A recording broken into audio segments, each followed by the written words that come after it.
আমি তিলোত্তমার কাছে আসবো, বিশ্বনাথদার কাছে আসবো, কিন্তু তার আগে এই মুহূর্তে আরেকটা খবর পাচ্ছি।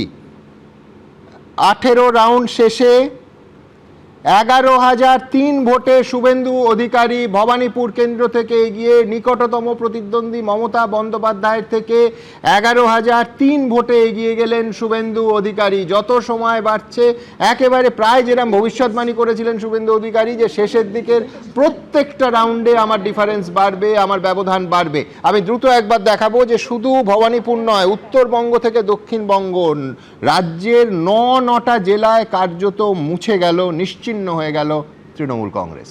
দেখুন,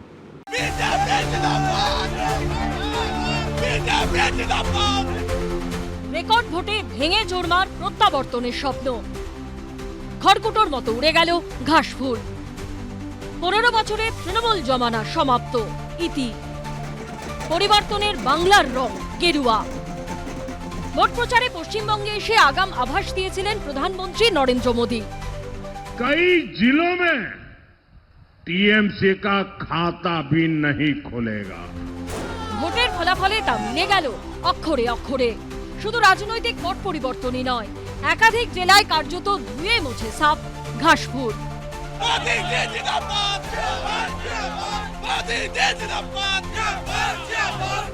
পরিবর্তনের দাপটে রাজ্যের 9টি জেলা থেকে কার্যত নিশ্চিহ্ন হয়ে গেল তৃণমূল কংগ্রেস। উত্তরবঙ্গের আলিপুরদুয়ার, জলপাইগুড়ি, দার্জিলিং, কালিম্পং জেলায় গেরুয়া সুনামিতে কার্যত হারিয়ে গেল তৃণমূল। 2021-এর বিধানসভা নির্বাচনে উত্তরবঙ্গের 54টি কেন্দ্রের মধ্যে বিজেপি 30, তৃণমূল 23 এবং নির্দল জিতেছিল একটি আসনে।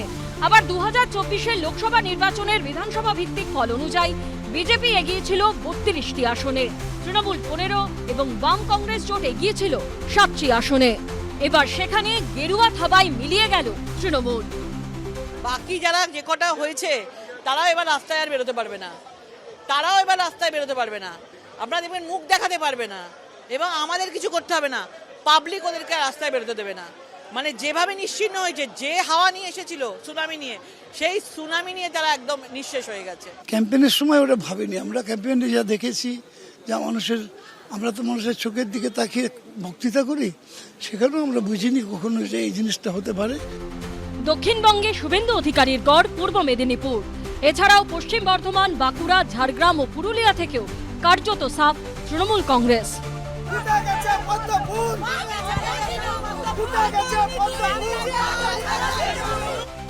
2011-য় 34 বছরের বাম দুর্গকে সরিয়ে পশ্চিমবঙ্গের ক্ষমতায় বসে তৃণমূল। 15 বছরের তৃণমূল জমানায় প্রতিষ্ঠান বিরোধী হাওয়া ছিলই, সেই হাওয়াতেই পাল তুলে 26-এ পরিবর্তনের স্বপ্নকে বাস্তবায়িত করল বিজেপি। মিটন চক্রবর্তী, সনদ ঝা ও রাজা চট্টোপাধ্যায়ের রিপোর্ট, এবিপি আনন্দ।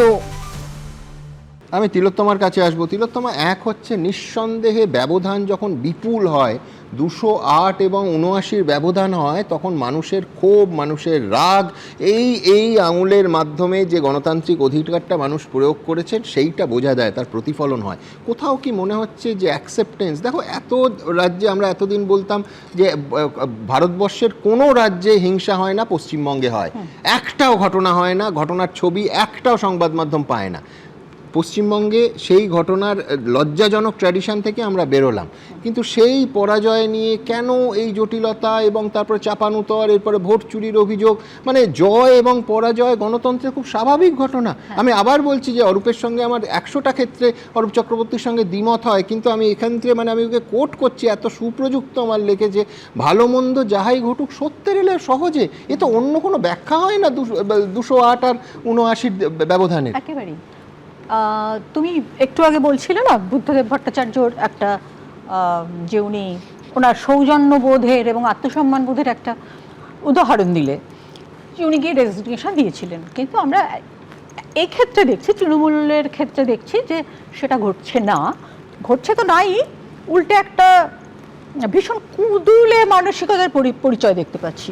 কুঁদুলে কথাটা আমি বলছি সবটা ভেবেই, এটা বোধহয় খুব প্রত্যাশিত, কারণ আমরা বহু বছর ধরেই দেখেছি যে তৃণমূল কংগ্রেসের মধ্যে শিষ্টতার বড়ই অভাব, সৌজন্যবোধের বড়ই অভাব, তাদের ঔদ্ধত্য, তাদের মানুষকে মানুষ বলে জ্ঞান না করা, এগুলো তাদের একটা স্বাভাবিক ধর্মে পরিণত হয়েছিল। সুতরাং হেরে যাওয়া বিষয়টা যে তাদের ঔদ্ধত্যে অহংকারে আঘাত দেবে, অবশ্যম্ভাবী পরাজয়টাকে তারা যে অ্যাকসেপ্ট করতে পারবেন না সহজে, এটা আমার মনে হয় তাদের এই কিন্তু উল্টোটা বলো, আমি বলছি মঞ্চের ওপর থেকে বারবার বলা হয়েছে যে আমরা ফিরি তারপরে দেখে নেব। অভিষেক বন্দ্যোপাধ্যায় বলেছে আমি মমতা বন্দ্যোপাধ্যায়ের মতো উদার নই। আমি বলছি যে আমি একবার প্রতিবেদনটা দেখাই, আমি বলছি আজকেও সকালে বলছিলাম যে ধরুন উল্টোটা হলো, তার কি ইমপ্লিকেশন হতো, তার কি ইম্প্যাক্ট পড়তো একজন সাধারণ মানুষের মধ্যে। ধরুন কেউ বিরোধী দল করে বা বিরোধী দলের ভোটার, আমি দ্রুত একবার এই হুমকি হুঁশিয়ারি একেবারে স্পষ্ট করে দেখানোর সময় আসছে। দেখুন, নির্বাচনের পরে পোস্টার লাগিয়ে বলতে হবে আমি বিজেপি করি না, আমি বিজেপি করি না, আমি বিজেপি করি না। মনে রাখবেন বদলা হবে ভোটের দিনে। তৃণমূলকে বদলা নিতে দিল না পশ্চিমবঙ্গের ভোটাররা, বরং ইভিএমে পছন্দের বোতামটা টিপে তৃণমূলের সরকারটাই বদলে দিলেন তারা। বলা ভালো টেনে ক্ষমতা থেকে নামিয়ে দিলেন। বদলে গেল রাজ্যের রং, সবুজের আধিপত্য সাফ করে দিয়ে সেই জায়গা নিল গেরুয়া। জনতার এই রায় স্পষ্ট যে বদলার হুমকি তারা খারিজ করেছেন, যা এতদিন ধরে বারবার শোনা যাচ্ছিল মমতা বন্দ্যোপাধ্যায়, অভিষেক বন্দ্যোপাধ্যায়ের মতো তৃণমূল শীর্ষ নেতৃত্বের মুখে। যদি ভাবো কাস্তে হাতুড়ি ছেড়ে পদ্ম নিয়ে প্রচার করে আবার সিপিএম এর অনুন্নয়নের সন্ত্রাসের কালো দিনগুলো পূর্ব বর্ধমান জেলায় ফিরিয়ে আনবে, 4 তারিখে রবীন্দ্রসঙ্গীতের সাথে গ্রামে একটু করে ডিজেও বাজবে, তৈরি থেকো। আমি মমতা বন্দ্যোপাধ্যায়ের মতো উদার নই। বদলা হবে, বদলা হবে, বদলা হবে। আমি কথা দিয়ে যাচ্ছি, এবার ডিজে বাজবে 4 তারিখের পর। বাকযুদ্ধ, আক্রমণ, পাল্টা আক্রমণে পশ্চিমবঙ্গবাসী দীর্ঘদিন ধরেই অভ্যস্ত। তবে এতদিন যেটুকু রাগঢাকের মোড়ক ছিল তাও এবার খসে পড়ে তৃণমূল শীর্ষ নেতৃত্বের কথায়। 4 তারিখে তৃণমূল আরামবাগ জিতুক বা হারুক, আমরা গতবারও আরামবাগ হেরেছিলাম, গোঘাট হেরেছিলাম, খানাকুল হেরেছিলাম, পুরসুরা হেরেছিলাম, কিন্তু উদারতা পার পেয়ে গেছিলে। এবার আমি নিজে দায়িত্বে থাকবো। 4 তারিখ 12টার পরে কোন জল্লাদের কত ক্ষমতা আর কার দিল্লির বাবা কাকে বাঁচাতে আসে আমি 4 তারিখ দেখব। কিন্তু সোমবার ভোটের ফলে পরিষ্কার হয়ে গেল পশ্চিমবঙ্গ বদলা নয়, বদল ও সুশাসন চায়। তাই শেষ অবধি তাদের রায় বদলে গেল তৃণমূলের সরকারটাই। এবিপি আনন্দ। আমার স্পষ্ট প্রশ্ন, এই ভয় এবং হুঁশিয়ারি থাকবে কেন? আজকে আমি বলছি যে অন্তত আক্ষরিক অর্থে এর অর্থ বিজেপির ডিজেটাকে ডিজে হিসেবেই নিয়েছে। তার কারণ এই মুহূর্তে ভেতরে হয়তো গোনা চলছে, বাইরে শাখাওয়াত মেমোরিয়াল স্কুলের বাইরে আক্ষরিক অর্থে ডিজে বাজাচ্ছে বিজেপি। আমি দ্রুত একবার শিবাশিস মৌলিক আমার সহকর্মী আছে, এই তো নাচের দৃশ্য দেখতে পাচ্ছি। শিবাশিস, কি চলছে এখন শাখাওয়াতের সামনে? সুমনদা, এই মুহূর্তে আমরা দাঁড়িয়ে রয়েছি শেক্সপিয়ার সরণিতে, একেবারে ভবানীপুরের যে গণনা কেন্দ্র Shakhawat Memorial government girls school, এবং সেখানে প্রীতম চক্রবর্তী, আমার সহকর্মী প্রীতম চক্রবর্তীকে দেখাতে বলবো একটু নাচের ছবি। একেবারে অভিষেক বন্দ্যোপাধ্যায় যে বলেছিলেন 4 তারিখ বিকেলে ডিজে বাজবে, ভবানীপুরের যে বিজেপি সমর্থকরা তারা একেবারে ডিজে বাজিয়ে কিন্তু তারা সেলিব্রেশন করছেন, এবং যে তাদের যে বিভিন্ন যে বিজেপির যে গানগুলি রয়েছে সেই গানগুলি তারা ডিজের সাহায্যে বাজাচ্ছে। বাংলা ছাড়ো তৃণমূল, এবার পদ্ম ফুল, বাংলা ছাড়ো তৃণমূল, তৃণমূল আর না, আর না, আর না, তৃণমূল আর না, আর না, আর না, এই তৃণমূল। অর্থাৎ এখনো যা ঘোষণা হয়েছে 18 রাউন্ডের ঘোষণা হয়েছে, এবং তাতে অনেকটা এগিয়ে রয়েছেন শুভেন্দু অধিকারী। আর 2 রাউন্ড বাকি, জয় কার্যত নিশ্চিত, এমন একটা আত্মবিশ্বাস থেকে বিজেপি কর্মীরা তারা ডিজে বাজিয়ে নাচ করছেন গণনা কেন্দ্রের সামনে 200 মিটারের বাইরে। চাষির ছেলে থাকবে চাষা, এই কি দিদির ভালোবাসা, এই তৃণমূল আর না, আর না, আর না। আমি বলছি এই মুহূর্তে সব থেকে বড় খবর, 19 রাউন্ডের শেষে ভবানীপুর কেন্দ্রে শুভেন্দু অধিকারী নিকটতম প্রতিদ্বন্দ্বী মমতা বন্দ্যোপাধ্যায়ের থেকে 19,006 ভোটে এগিয়ে রয়েছেন। আমি বলছি আক্ষরিক অর্থে বিজেপি ডিজেটা নিয়েছে, কিন্তু তার সঙ্গে যে বাক্যগুলো বলা হয়েছিল যে দিল্লির কোনো বাবা বাঁচাতে পারবে না, আমি বলছি এর যদি তৃণমূল আজকে আসতো আর এই হিংসা খুব স্বাভাবিকভাবেই ওপর থেকে যা বলা হয় সেটা তৃণমূল স্তরে আক্ষরিক অর্থে গ্রাসরুট লেভেলে সঞ্চারিত হয়, কি কোথায় যেত বা সিভিল ওয়ারের দিকে যেত। তো আমি খুব নিজের উদাহরণ দিয়ে কথা বলতে পছন্দ করি না, কিন্তু এই ক্ষেত্রে আমি বলছি কিছু কথা। সেটা হচ্ছে যে দেখো, যতবার তুমি এখানে ঘটে যাওয়া, পশ্চিমবঙ্গে ঘটে যাওয়া বিশেষত যত অন্যায়ের বিষয় নিয়ে তুমি শো করেছো, এবং সেখানে কখনো কখনো যখন তুমি আমাকে বক্তা হিসেবে ডেকেছো, আমি একজন ভারতীয় নাগরিক হিসেবে, একজন সাহিত্যিক হিসেবে, একেবারে সাধারণ একজন মানুষ হিসেবে আমি যা দেখেছি, যেটাকে ন্যায্য মনে করেছি, সত্য মনে করেছি, আমি সেটা বলেছি। কারণ আমি তো রাজনীতি করি না, এবং আমার গণতান্ত্রিক দেশ, একজন নাগরিক তার নিজের মত বলবে, স্পষ্ট করে বলবে, কে তাকে আটকাবে? আমি সেইটাতে বিশ্বাস করেছি এবং বলেছি। বিগত কয়েকটা শোতে তোমার আমার কিছু কথা যেগুলো আমি খুব স্পষ্টভাবে বলেছিলাম, সেই কথাগুলো বলার পরে আমি যেভাবে আক্রান্ত হয়েছিলাম, আমাকে খুনের হুমকি, একজন নারীকে যা যা কথা বললে সে চূড়ান্ত অপমানিত হয়, লাঞ্ছিত বোধ করে, সেই সমস্ত সোশ্যাল মিডিয়াতে আমাকে এইভাবে আক্রমণ করা হয়, এবং সেটা যে কোন পর্যায়ে যায়, আমার বিষয়ে মিথ্যা ছড়ানো হয়, ইউটিউবে ভিডিও পাঠানো হয়, ইত্যাদি ইত্যাদি। মোট কথা হচ্ছে যে আমার পরিবার পুরোপুরি সন্ত্রস্ত, বিপর্যস্ত। আমি এইটাই কেন বললাম এটা না তিলোত্তমা, আমি যোগ করি, আমি সোশ্যাল মিডিয়া থাকি না, আমি ডিটেলস দেখিনি, আমার কাছে একটা এসেছিল, আমি স্তম্ভিত হয়ে গেছি। বলা হচ্ছে যে অনুপ্রবেশকারী বলা যাবে না, অন্য রাষ্ট্র থেকে এসে যারা এখানে বেআইনিভাবে নথি নিয়ে ভোট দিচ্ছে তাদের ভোট দেওয়ার অধিকার সুনির্দিষ্ট হোক, এমনকি সীমান্ত তুলে দেওয়া হোক। আমি বলছি কোন দেশে আমরা বাস করছি? হ্যাঁ, আমার খুব মাঝে মাঝে এইরকম চিন্তাও আমার মধ্যে এসেছে যে আবার যদি তৃণমূল ফিরে আসে, তাহলে আমি জানি না আমাদের কি হতে চলেছে। আমরা যারা সত্যি কথা বলেছি, আমরা যারা ভয় পাইনি, আমরা যারা বাক স্বাধীনতায় বিশ্বাস করেছি, গণতন্ত্রে বিশ্বাস করেছি, এবং আর একটা চিন্তা আমার ভীষণ রকমভাবে আমার মনে হয়েছিল যে পশ্চিমবঙ্গের অস্তিত্বটা ভীষণ রকম একটা বিপজ্জনক জায়গাতে দাঁড়িয়ে আছে। কারণ পশ্চিমবঙ্গের এই যে লম্বা সীমানা এবং উত্তর পূর্বের সঙ্গে যে ন্যাশনাল সিকিউরিটি প্রশ্ন, জাতীয় নিরাপত্তার প্রশ্ন, এবং এই রাজ্যের অস্তিত্ব নিয়ে একটা টানাটানি হতে পারত। যেভাবে সমস্ত বিষয়টা এগোচ্ছিল, যেভাবে আমাদের আইডেন্টিটি কেড়ে নেওয়া হচ্ছিল, যেভাবে আমাদের উদ্বিগ্ন হওয়া তো স্বাভাবিক। এই উদ্বেগই তো মমতা বন্দ্যোপাধ্যায় 2005 সালে প্রকাশ করেছিলেন। আমি বিশ্বনাথদার কাছে আসবো, কিন্তু তার আগে আরেকটা ছবি আপনাদের সামনে রাখবো, সেটা হচ্ছে ফাইল চুরি হতে পারে, নবান্ন থেকে ফাইল চুরি হতে পারে, সেই জন্য সমস্ত সরকারি দফতরে কেন্দ্রীয় বাহিনী মোতায়েন করা হলো, এবং দফতরের সচিবদের মেক নো মিস্টেক ব্যক্তিগতভাবে দায়বদ্ধ করা হলো, একদম অফিসিয়াল চিফ সেক্রেটারির নোটিফিকেশন পাঠিয়ে। বিরাট খবর, পরের প্রতিবেদন তাই নিয়ে। পশ্চিমবঙ্গে বিজেপির বিপুল জয়, প্রথমবার ক্ষমতা দখল, দীর্ঘদিনের স্বপ্ন পূরণ। ধুতি পাঞ্জাবি পরে দিল্লিতে দলের সদর দফতরে বিজয় সমাবেশে হাজির হলেন নরেন্দ্র মোদী, একেবারে বাঙালি কায়দায়, কর্মী সমর্থকদের উদ্দেশ্যে হাত নাড়তে নাড়তে। বাংলায় পরিবর্তন হয়ে গেছে। রাজ্যে ঐতিহাসিক পালাবদলের মধ্যেই নবান্নের নিরাপত্তা আরো বাড়ানো হলো। আর এই সবটাই গুরুত্বপূর্ণ নথি ও ফাইল নবান্ন থেকে বাইরে যাওয়া আটকাতে। রাজ্যে পালাবদল হয়েছে, উঠেছে গেরুয়া ঝড়। হাওড়ার নীল সাদা উঁচু বাড়ির মালিকানা বদল হয়েছে। নিজের বিধানসভা কেন্দ্রের গণনা কেন্দ্রে গিয়ে বিক্ষোভের মুখে পড়েছেন মমতা বন্দ্যোপাধ্যায়।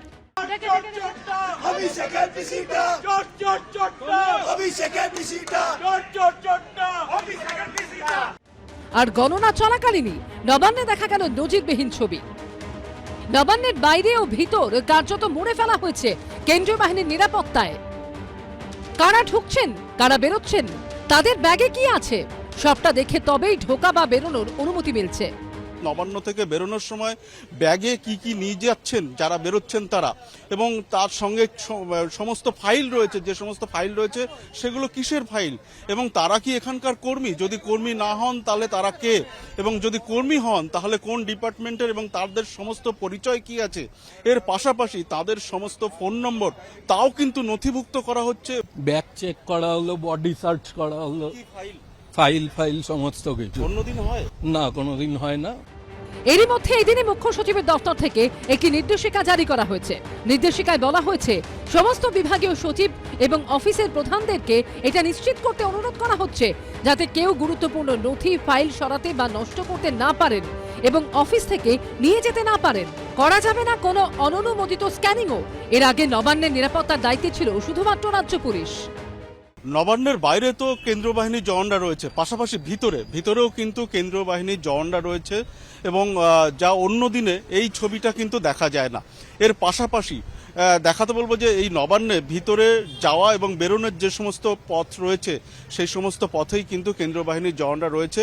একটু আগে যেমনটা আমরা দেখছিলাম যে তারা কিন্তু এখানকার পুলিশ কর্মীদের থেকে পুরো বিষয়টা জেনে নেওয়ার চেষ্টা করছেন, কোন পথ দিয়ে ঢোকা হয়। 15 বছরের দুর্নীতি নবান্নের 14 তলায় আছে, এবং অনেকবার নবান্ন অভিযানও হয়েছে। যা যা দুর্নীতি করেছে ওই নবান্ন থেকে একের পর এক খোলা হবে, এবং যারা যারা জড়িত ছিল অ্যাডমিনিস্ট্রেটিভ শুরু থেকে আমরা বারবার বলে আসছি, যারা মানুষকে লুট করেছে, মানুষকে পুরোপুরিভাবে এই সরকার যে লুট করেছে তৃণমূল সরকার, তার প্রত্যেকটার তদন্ত হবে। আমরা চাই যেন কেউ একটাও নয় ফাইল বাইর করতে পারে বাইরে। তবে নবান্ন নয়, রাইটার্স বিল্ডিং থেকেই বিজেপির সরকার পরিচালনার সম্ভাবনা জোরালো। আমরা তৃণমূলকে হারাবো, তৃণমূল হারতে চলেছে, তৃণমূল হারবে, এবং আমরা নবান্ন থেকে নয়, আমাদের 2026-এর মুখ্যমন্ত্রী রাইটার্স থেকে সরকার পরিচালনা করবে। এদিন নবান্নের সামনে গেরুয়া আবির মেখে আনাগোনা করতে দেখা যায় বহু উৎসুক বিজেপি কর্মীকে। সত্যজিৎ বৈদ্য ও দীপক ঘোষের রিপোর্ট, এবিপি আনন্দ। এই মুহূর্তে সব থেকে বড় খবর, ভবানীপুরে জয়ী হলেন শুভেন্দু অধিকারী।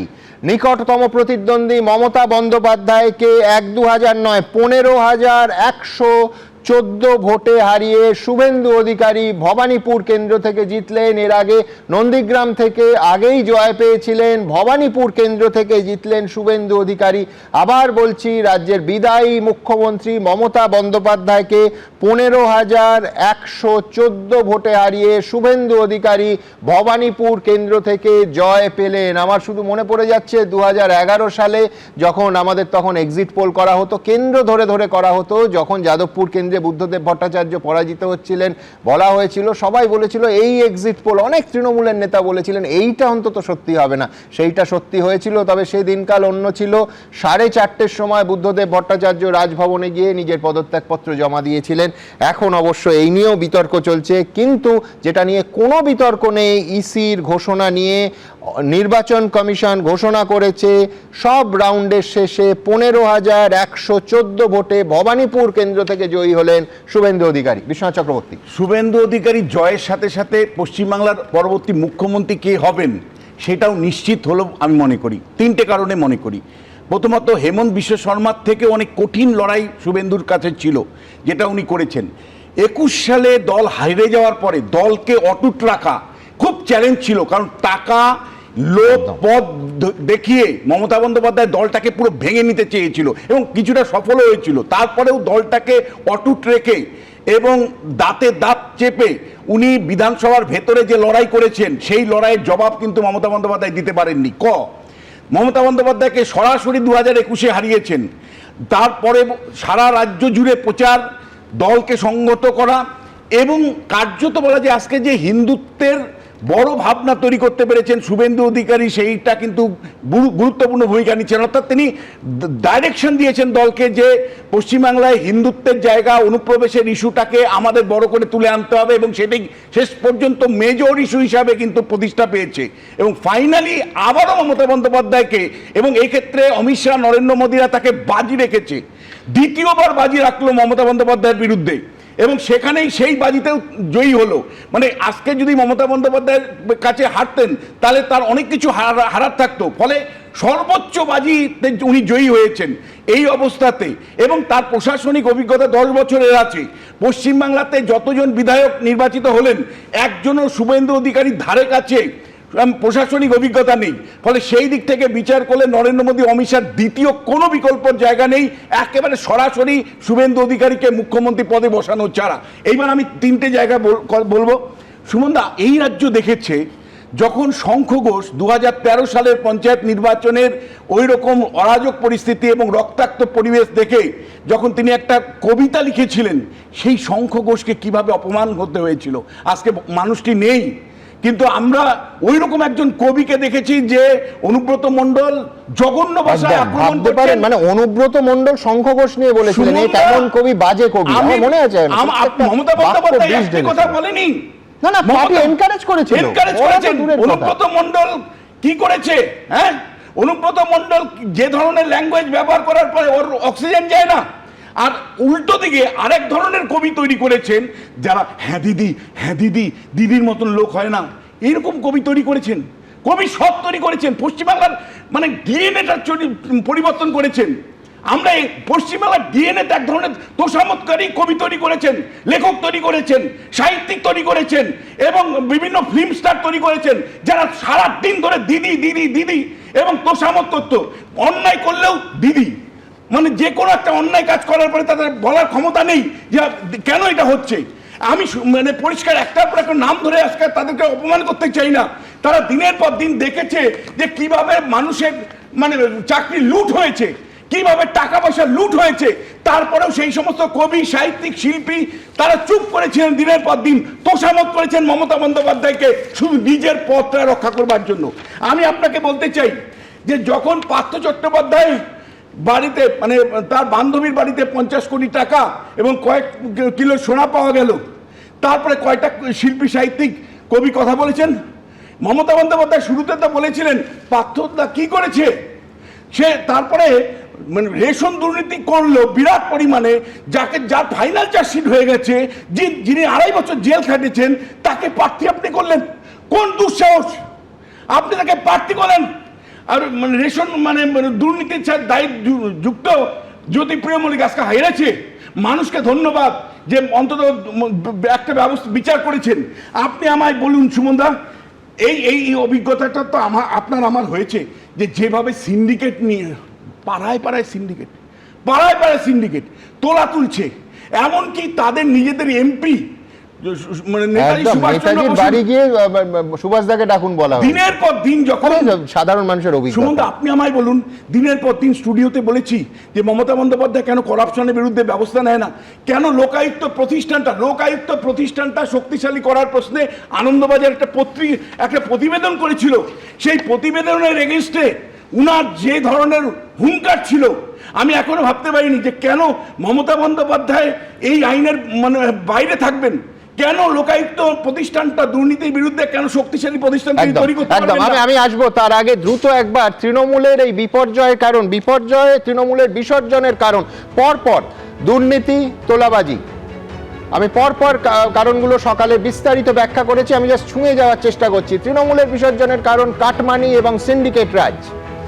তৃণমূলের বিসর্জনের কারণ ভুরি ভুরি দুর্নীতি, সারদা থেকে রোজভ্যালি, চিটফান্ড কেলেঙ্কারি, শিক্ষা দুর্নীতি থেকে গরু পাচার, কয়লা বালি পাচার, পাথর পাচার, রেশন দুর্নীতি এবং দুর্নীতির বিরুদ্ধে কোনো বার্তা না দেয়া, এমনকি দুর্নীতিগ্রস্তদের পরের নির্বাচনে জ্যোতিপ্রিয় মল্লিকের মতো টিকিট দেয়া। তৃণমূলের বিসর্জনের অন্যতম কারণ বেহাল আইন শৃঙ্খলা ব্যবস্থা। আর.জি. কর কাণ্ড থেকে সার্বিক নারী নিরাপত্তা বারবার প্রশ্নচিহ্নের মুখে পড়েছে। তৃণমূলের বিসর্জনের কারণ পুলিশকে কার্যত দলদাসে পরিণত করা, ওসির অভিযোগ যে সিভিক ভলেন্টিয়াররা থানা চালায় এবং কার্যত যে স্ট্রাকচারটা তৈরি হয়েছিল সম্পূর্ণভাবে চূড়ান্ত দলদাসদের দিয়ে গোটা পুলিশ এবং প্রশাসন পরিচালনা করা, দল, সরকার, প্রশাসন সমস্ত এক করে ফেলা।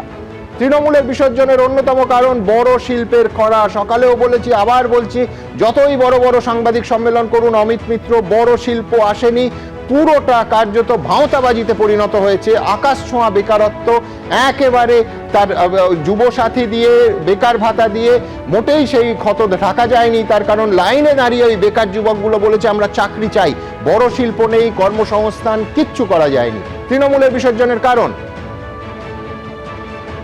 সংখ্যালঘু তোষণ, বিজেপিকে হারাতে মরিয়া তৃণমূলে শেষ প্রান্তে এসে নরম হিন্দুত্ব। কেন এই কথা বলছি?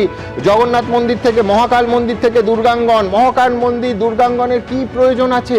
হাসপাতাল হতে পারত, স্কুল হতে পারত, কলেজ হতে পারত, বিশ্ববিদ্যালয় হতে পারত, হয়নি। বিজেপির হিন্দুত্বের মোকাবিলায় তৃণমূল আবার কংগ্রেস যেখানে যে নীতি নিয়ে ফেল করেছে সেই নরম হিন্দুত্ব ইন্ট্রোডিউস করেছিল এই রাজ্যের মাটিতে। সংখ্যালঘু তোষণ এবং সেই সংখ্যালঘু তোষণের অভিযোগকে ঢাকতে তৃণমূলের নরম হিন্দুত্ব কার্যত বিপর্যয় ডেকে এনেছে। বিসর্জনের অন্যতম কারণ, বিসর্জনের কারণ পরিবারতন্ত্র, মিথ্যে মামলা, বিরোধীদের গণতান্ত্রিক পরিসরটা বারবার সংকুচিত করা। আমি দ্রুত এবার চলে যাব, শুভেন্দু অধিকারী এই মুহূর্তে সাংবাদিক সম্মেলন করছেন সরাসরি। যারা আমাকে ভোট দিয়েছেন তাদেরকে প্রণাম জানাই। আমাকে ভবানীপুরের মুসলমানরা ভোট দেয়নি, আমাকে জিতিয়েছে হিন্দুরা, জৈন, শিখ সমাজ। আমি তাদের প্রণাম করি। এই সিট জেতা দরকার ছিল।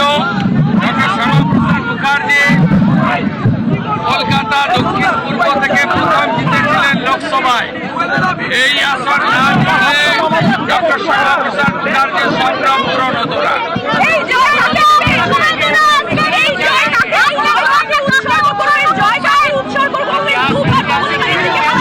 ধন্যবাদ জানাবো বিশ্বের লোকপ্রিয় নেতা নরেন্দ্র মোদীজিকে, আর কৃতজ্ঞতা জানাবো আমার নেতা কেন্দ্রীয় স্বরাষ্ট্রমন্ত্রী অমিত শাহকে। তিনি আমাকে কেন্দ্র দাঁড়াতে নির্দেশ দিয়েছিলেন, উৎসাহিত করেছিলেন। আর আমার এই জয় 300 বিজেপি কর্মী যাদের আত্মবলিদানে আজকে বাংলায় পরিবর্তন, সেই 300 বিজেপি কর্মী এবং হিন্দু শহীদ হরগোবিন্দ দাস, চন্দন দাস সহ যারা হিন্দুত্বের জন্য প্রাণ দিয়েছেন তাদের প্রতি উৎসর্গ করলাম।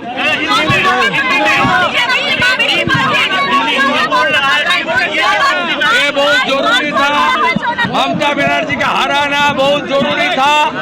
ममता बनर्जी का राजनैतिक संन्यास अभी हो गया है। 21 में नंदीग्राम में हारी, इस बार हार गया। इस बार भी हारा 15,000 से ज्यादा वोट से। उनको खुल के मुसलमान वोट दिया। वार्ड नंबर 77 में जितना मुसलमान वोट देने के लिए निकला सब ममता को वोट दिया। और मुझे हिंदू, सिख, जैन, बुद्धिस्ट लोग ने आशीर्वाद देकर जिताया। ये जीत हिंदुत्व का जीत है, ये जीत बंगाल का जीत है, ये जीत नरेंद्र मोदी जी का जीत है।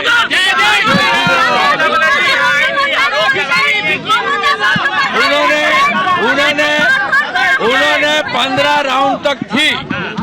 जब उनका मार्जिन खत्म करके मैं 536 वोट से आगे निकल गई, तब उन्होंने भागना चालू कर दिया।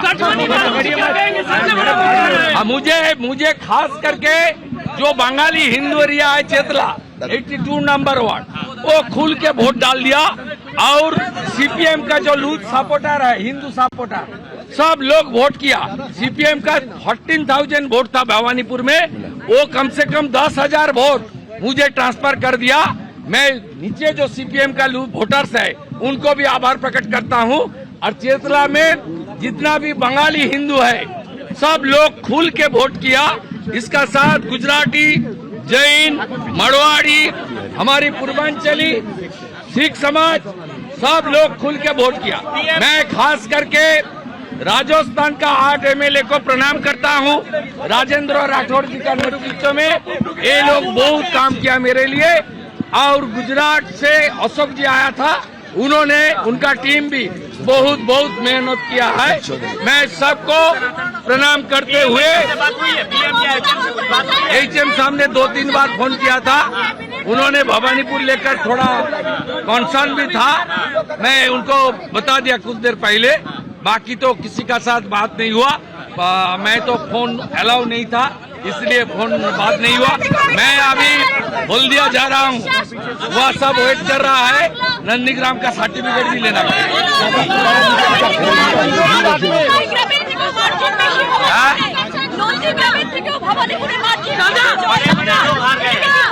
নন্দীগ্রামে মুসলমান বেশি ছিল, মার্জিন কম হয়েছে। ৬৬,০০০ মুসলমান ছিল, ওই জন্য মার্জিন কম হয়েছে। এখানে ৩৫,০০০ মুসলমান ছিল, তাই মার্জিন বেশি হয়েছে। মুসলমান ভোট দেয়নি, মুসলমান ভোট দেয়নি, মুসলমান তার আসল লোককে হিজাব পরা মমতাকে ভোট দিল।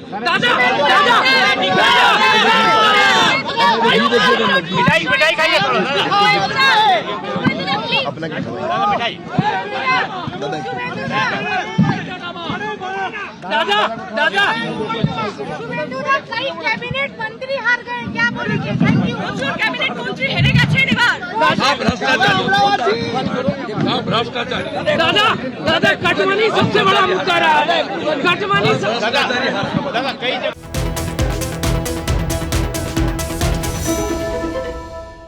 এবিপি আনন্দ এগিয়ে থাকে, এগিয়ে রাখে।